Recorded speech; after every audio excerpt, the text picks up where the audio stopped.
अक्सर वालिदैन इस हवाले से परेशान रहते हैं कि हम अपने बच्चे के अंदर कॉन्फिडेंस कैसे पैदा करें, खुद एतमादी कैसी आए।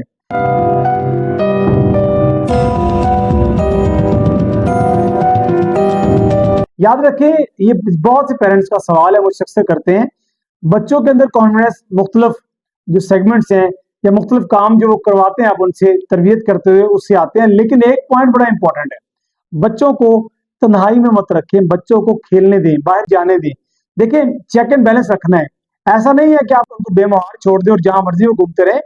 याद रखिएगा कि अगर बच्चों को आप तन्हाई में रखेंगे, बज़ाहिर आप उनकी बड़ी केयर करते हैं, उनको हर चीज प्रोवाइड करते हैं, सहूलतें देते हैं, सब कुछ, खाना अच्छा देते हैं, लेकिन उस सब के बावजूद उनको फ्रेंड्स की जरूरत होती है।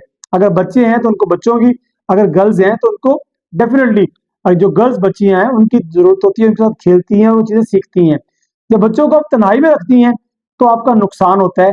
तो कोशिश ये करें कि बच्चों को बाहर जाने दें, खेलने दें उनके दोस्तों के साथ, ताकि उनका कॉन्फिडेंस बूस्ट हो।